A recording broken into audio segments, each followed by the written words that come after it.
Hi there, welcome to my views and news. Thanks for joining the live chat viewer. This is this week's second live chat. Can you hear me?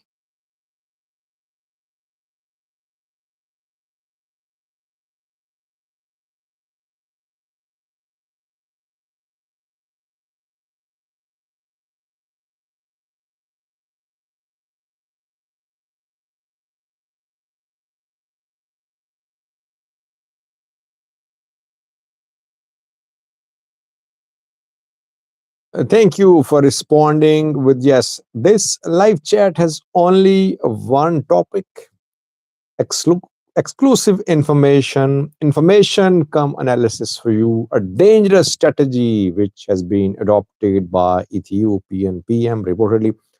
Let me welcome the participants. Then short live chat, just around 20, 25-minute long live chat we'll have. I would request you to let me speak for around 10 minutes. I want to share details of the new strategy which the Prime Minister of Ethiopia Prosperity Party has adopted. Dangerous strategy for Ethiopia. And then your questions at the end. Let me welcome the participants first. Bin is first viewer who commented today. He says, "Hello everyone. How are you been? How long have you been watching my views and news and joining live chats? Because this screen name is new for me, Bin.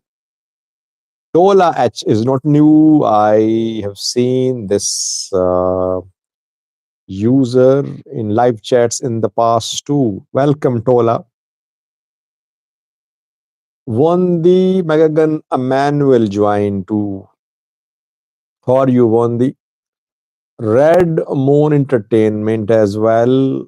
Here, Red Moon has also been here for some time, being part of live chats too. Mogus says there was no notification that you have started a live stream. Well, YouTube sometimes disappoints. I mean, they don't send notifications, they block people from commenting. And sometimes I do a video while I'm uploading it, its status is checking in terms of monetization. So they have their own issues. We have been facing these issues for a long time, but I announced that in the last video that I'll host a live chat after around 45 minutes. That is why I announced, because you cannot trust the way YouTube sends notifications. Some viewers complain they don't receive notification at all, though they have enabled notification, but they don't receive. Uh, Tola H has been watching me since Tagara Award. Demisio Kibrat joined. Welcome, Demisio. Rashid 2018 Ahmed.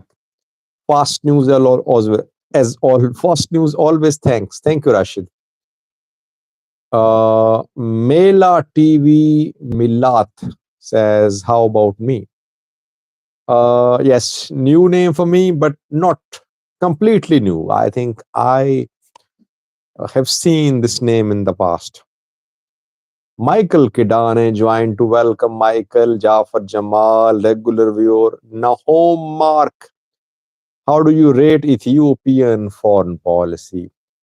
Well, Nahom, there cannot be one liner to respond to this question, because foreign policy of a country is not about one country, it's about the region, it's about so many countries. So you'll have to analyze Ethiopian foreign policy to other countries one by one, and then compare to the foreign policies of EPRDF, etc. So I think it would not be good, perhaps, to just respond with one line. Red Moon, what is the probability of war in Ethiopia?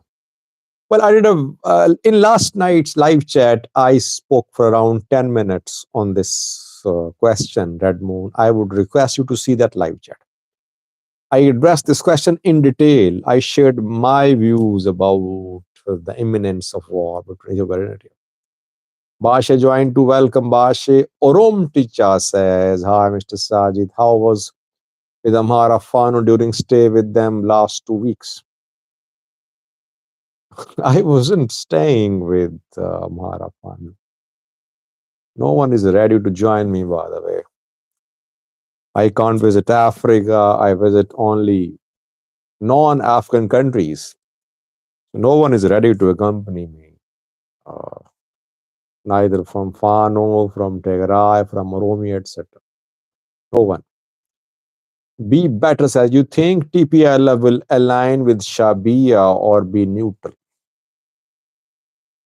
Well, TPLF is not one TPLF. Now TPLF is split into. Uh, People say, by the way, that Debrecen, Fano, and Afwerki could form an alliance to stand up to Abiy, to challenge Abiy. But I still doubt it. If you ask me, if you ask my gut feeling, I doubt it. Why? Because the way Eritrea teamed up with Abiy and destroyed Tigray, it would not be easy for Debrecen to publicly align with Afwerki. Because people of Tigray won't accept that. But secretly, they could be allies. Free Eritrea from Isaias is the name. Says, "Hi Sajid, how are you doing? We are about to remove Isaias Afwerki regime. Will you visit Eritrea after we free it?" Well, I would like to visit Eritrea, Ethiopia. But removal of Isaias Afwerki, let's hope it's peaceful. Let's hope that he listens to the people's will. Donat says, you were the first to break the news about the missile attack on Eritrea. Yeah, I remember.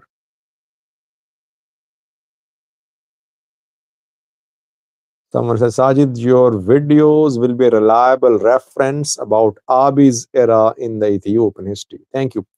Robel joined too. Welcome, Robel. Robel asked a question about uh, Abiy's strategy. Robel stays in touch with me. He emailed me. I said, I'll speak about this question in detail in the live chat. Am I right, Robel? By the way, viewers, if you are in Ethiopia, thank you, Robel. If you are in Ethiopia, uh, yes, stay in touch with me, but never store your communication with me in your mobiles. If you send me emails, if you send me any messages through Twitter, through WhatsApp, don't store your messages. I would request a man who is in Ethiopia these days. He's a staunch supporter of Fano. He was in live chat yesterday. I don't want to say his name. He said he was in Ethiopia and he said he had videos to share with me. I would request him, don't contact me from Ethiopia. It's not good for you. I mean, I don't care about Ethiopian government's action, but you people could be in trouble because some of my sources are in prison.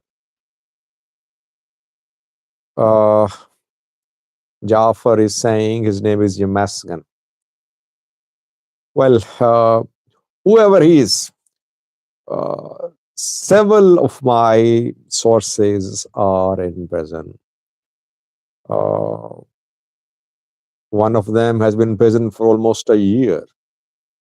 He was a regular contact for me.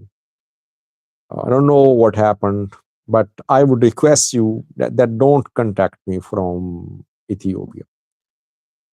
Contact me through other people. If you have connections abroad and you want to share information with me, Here's the information through your connections who are abroad. Or stay in touch, but don't store anything about my views and news on your mobile phones.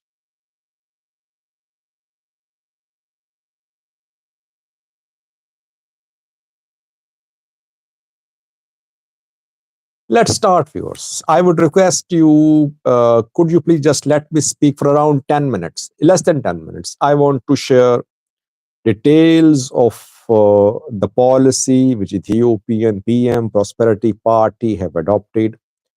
Then I'm open to take your questions, comments. I would request you to give your input to after listening to me. Even after the live chat, to do give your feedback, your input in live chat section, in comment section. Can I start?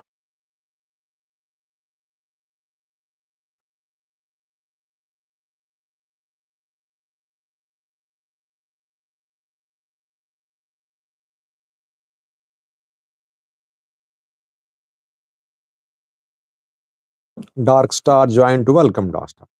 Okay, let's start. Firstly, people say, Sajid, you talk a lot about election, as if election is going to be held, as if it will be free. No one is talking about election. Did you hear Abiy Ahmed? Did you hear others talk about election? You just make up stories. Uh, I believe that what is happening now in Ethiopia, much of it is linked to the upcoming election. Elections are contested not without preparation. Elections need narratives.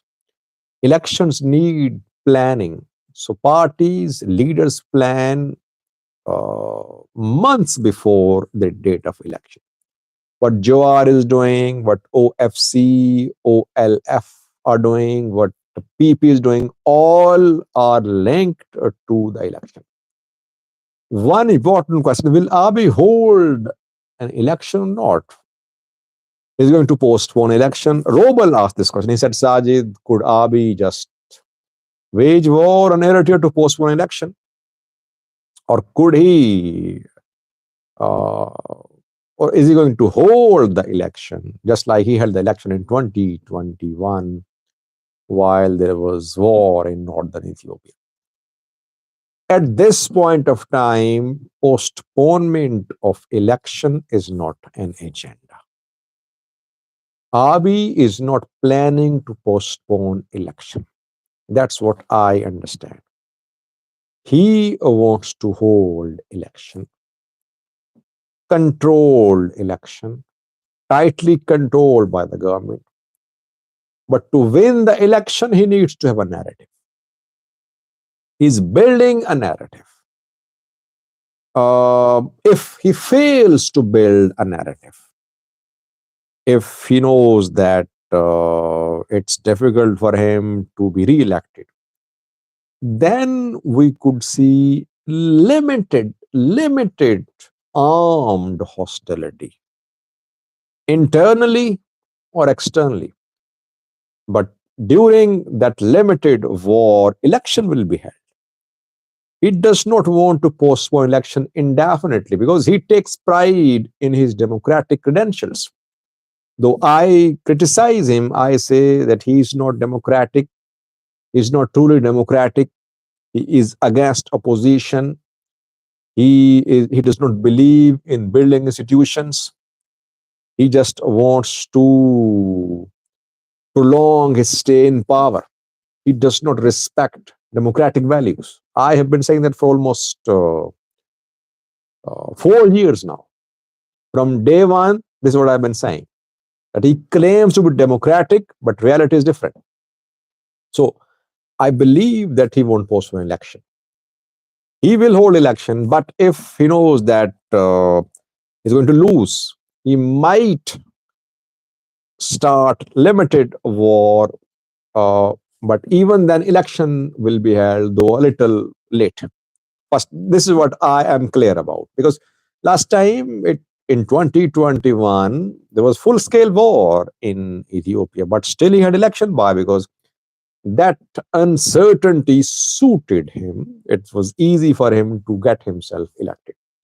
So again, if there is warlike situation, it would suit him to be re-elected. Firstly, now narrative.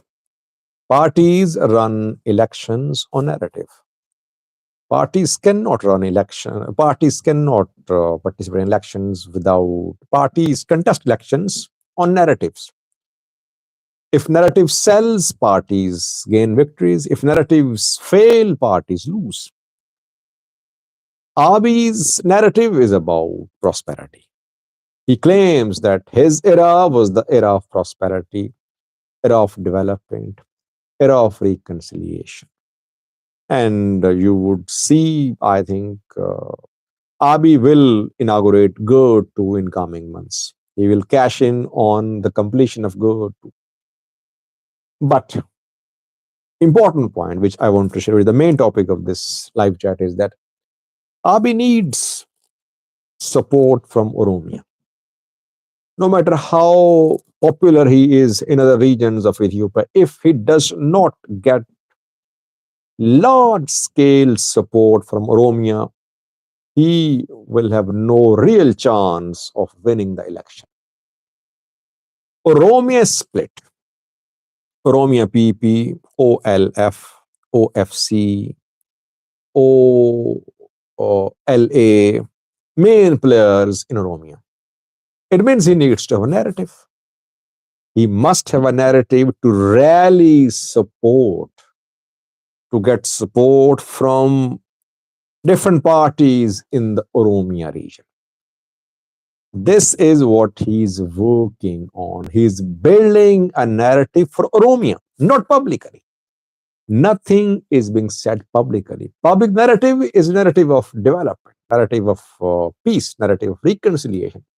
But internally, he is trying to build a narrative to attract Oromia political party so that he'll be able to gain majority in Oromia.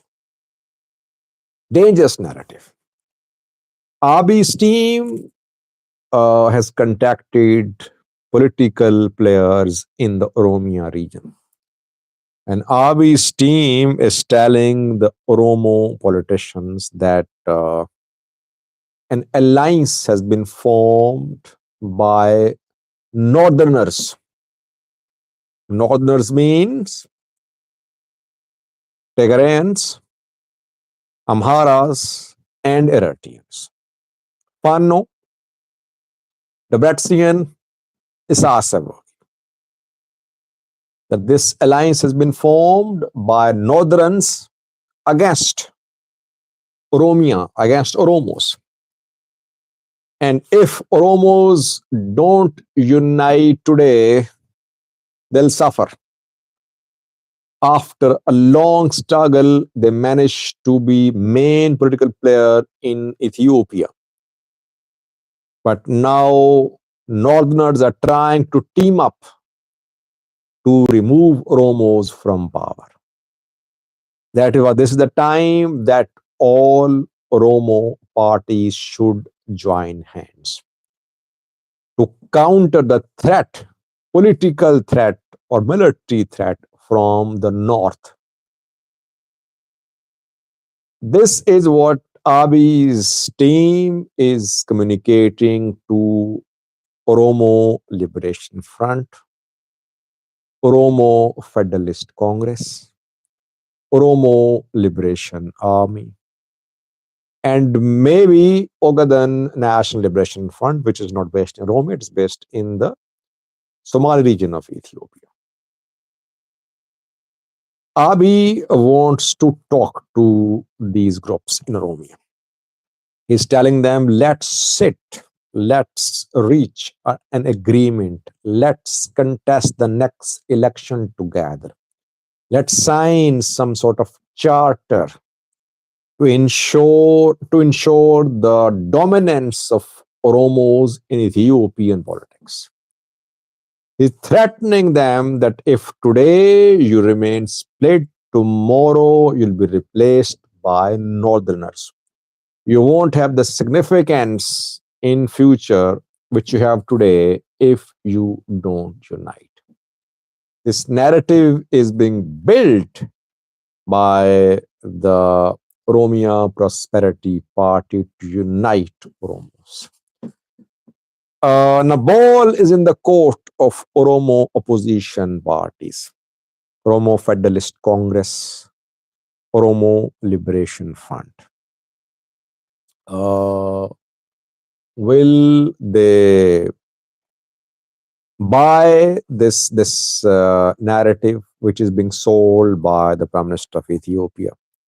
Will they talk to the government? Will they agree to contest election together, or will they agree to play the role of a friendly opposition? By the way, they could form an alliance too, or there could be a friendly opposition created through a secret deal. Abiy needs opposition. Opposition like Berhanu Naga, like Nama, though Nama is split. He needs opposition. Friendly opposition, not real, genuine opposition. Opposition is going to be propped up. Either all Oromo parties are going to come under one banner, or a friendly opposition should be created. Whatever the scenario would be, for that, Oromo party should be on one page. And efforts are underway to bring all the main Oromo parties on one page. And for that, threat from the north is being created. It is being used. We could see limited hostilities to armed hostilities to strengthen the narrative of the Prosperity Party government that Oromia is under threat. Oromo political dominance is under threat. That is coming from the north. 25 minutes have passed. I have 10 more minutes. You can ask questions. You can give your comments. You can write comments after the live chat too.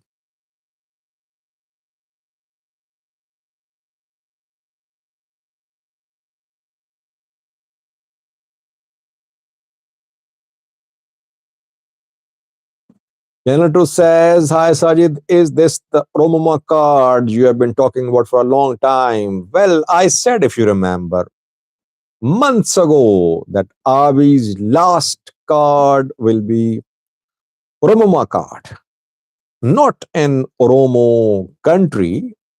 He does not support that, but dominance of Oromos in politics.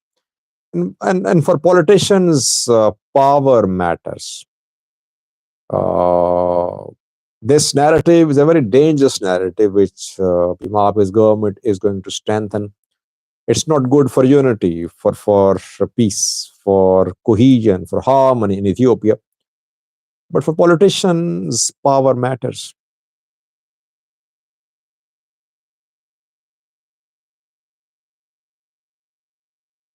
Alim says, like the MOU or disarming Fano, could this be another bad idea? Well, a lot depends upon OLF and OFC. I think Ola won't buy it because Ola is fighting for survival. Its one main commander surrendered. It knows that it will face more military operations. Abiy's government will try to crush Komsa Dereba Ola through Sani and Nagasa. So Komsa Dereba group won't buy this narrative. What will OFC and LF do? Will they play the role of genuine opposition or not? Or will they be friendly opposition? So a lot depends on what OLF and OFC decide, I think ONLF will also join them.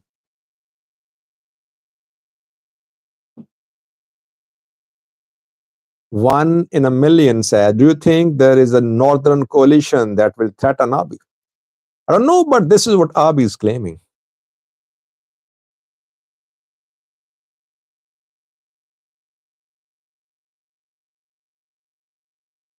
Kaliab joined too. Welcome, Kaliab. Deeti Showman, do you think he will play the Addis Ababa card saying it belongs to Oromia? Not publicly. Not publicly. He'll never say that publicly, but maybe to get support from Ola, he might tell them that yes, if we win election, we'll make Addis Ababa part of Oromia. Such promises could be given, but publicly he won't say that.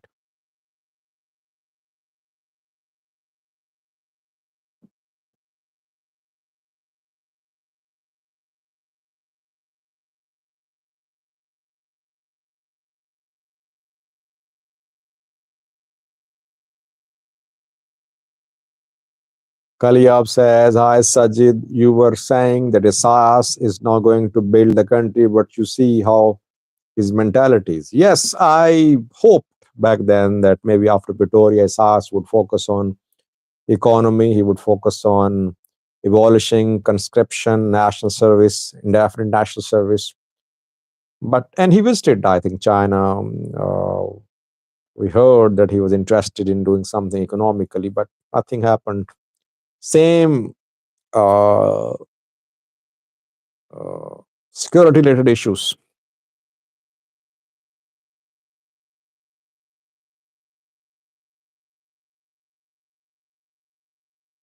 Alim is quick to add, saying, are you saying he will allow a limited attack by Fano into Oromo? Do you think they will kill innocent people to cause tribal instability? How? Well, that could be one of the strategies, but I'm talking about something bigger than this. Alliance. Fano, Regarai, Erarti Alliance. Well, I'll have to end the live chat. Light problem here. It's becoming difficult for me to continue. Voltage going up and down. I'll be back tomorrow, viewers. It was good to be with you. Thank you for joining. You can share your feedback in comment section. See you tomorrow. Till then, bye-bye.